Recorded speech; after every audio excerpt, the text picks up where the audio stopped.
Welcome back. Welcome to the Red Flag Research and the insight that's going to help you improve your game. Remember the title of this video series. It's the game of sales, how it's played and how it's won. In the last video, I highlighted what Red Flag has learned is the most two important players in the game. They were the two performance archetypes. It was the benefits communicator, and you got it, the change navigator. Now let's use the Red Flag Research and insight to break these two players down even more. Understanding this, both of them experience performance drag. During the sales cycle, they both hit obstacles. However, one handles the roadblocks more effectively and experiences them less frequently. And again, the evidence was in the numbers. In other words, the benefits communicator clearly experiences higher frequency in stalled deals and client procrastination. Translation, they lost more money on an annual basis than the change navigators. But pay close attention. Performance drag is exactly what it sounds like. It's a drag on your selling activities and ultimately a drag on your performance. So what did we learn at Red Flag? Of all the things that could impact your performance, your products, your services, your website, changes in the tax code, the change in economic marketplace, there are only two. There are only two that far impact sales performance the most. Essentially, they're roadblocks to achieving your goals and increasing your income. And there are also two reasons why you may not be reaching your full potential right now. So the first occurs right up front in the sales cycle. What we learned in reference to, it's what we call quadrant one.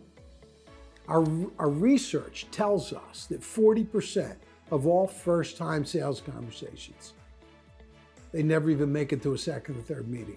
So why does this happen? The reason why it happens is because your sales conversations lack differentiation. Your messaging is off. We sound like everybody else. Here's an early pro tip. People want to know what makes you different. They don't want to know what makes you the same. Think about this carefully. And when you start talking about what everybody else is talking about, you're losing deals before they even get into the pipeline. That's the ultimate form of inefficiency. Going back to Moneyball. You can't fix what you can't see. Now, the second reason is equally as damaging to your income. Now, this one happens at the end of the sales cycle. We call these proposal safaris. And proposal safaris, they lead to stalled deals and client procrastination. Matter of fact, our research shows 35 to 40% of all presentations, they're lost to stalled deals or client procrastination. So from there, we wanted to learn something else. And that's, why did stalled deals even happen? Why did procrastination, why does it happen so frequently? So we went back over 10 years, examined over 900 stalled deals across 8 different markets. And here's what we learned. It's what continues to be true, and that's over 85% of all stalled deals. They happen for 2 reasons, and only 2 reasons. That's how predictable stalled deals are. Let's dive in. Stalled deals and client procrastination, to better understand the mystery behind them, is real simple. The first reason stalled deals happen is because the prospect, the prospective buyer, they didn't see the problem being big enough to do something about. Think about that carefully. If they don't see the problem being big enough to fix, they won't take action. In other words, we actually thought it would be a good idea to present a perfectly sound solution to fix something for somebody that hasn't even decided whether they want to fix the problem or not. It's no wonder that things got stalled. See, there's a myth behind stalled deals. There's a myth in the belief that if we present a solution or give advice to a problem, that our advice and solution will be enough to motivate them to take action. It's just not true. That thinking and selling behavior is ultimately flawed. The second reason behind stalled deals doesn't fit so squarely in the box. Once again, a solution was presented to the prospective client. However, in this instance, the buyer didn't believe what was being presented will work. In other words, in their mind, the solution isn't the right fit. The buyer's saying, I don't believe your solution's going to work. In the later videos, I'm going to help you better understand and discern the difference between these two buyers. Top salespeople never mistaken them. For now, I want you to understand this. The first buyer doesn't even want to fix the problem. They simply don't see the urgency. They don't see the problem being big enough to fix. Now, the second buyer is different. They're completely different.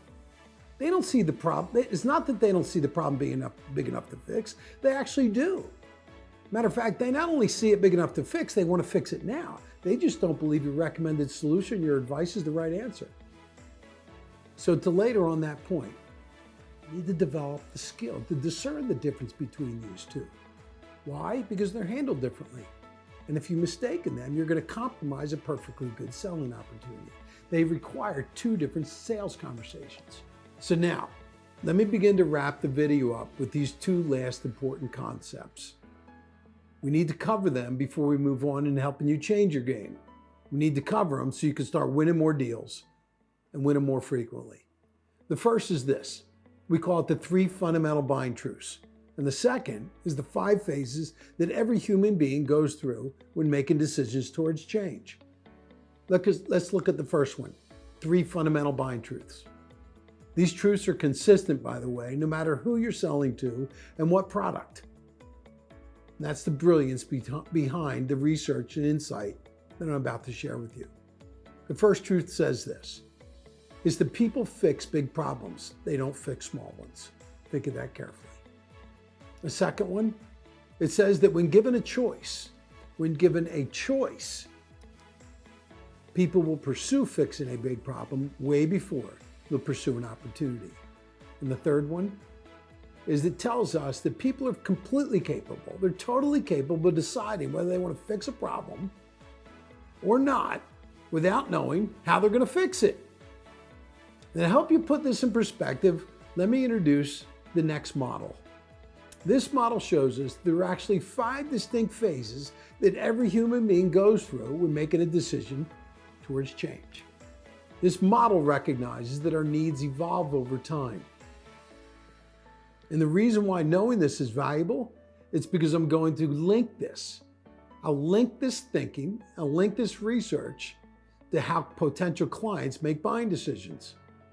That makes your number 1 selling activity, your business activity, sales and marketing, predictable. How we make decisions is built into our DNA. And if I can link it to your sales and marketing activities, I will give you a competitive advantage. The first stage is this. It's where they're totally satisfied. They're happy and satisfied with some aspect in their lives. The second phase is where they become aware. They become aware of something that's not working, something that's outdated, something that's broken, or something that's inefficient. Now, the third phase is when we decide to fix this something. We decide to fix the problem.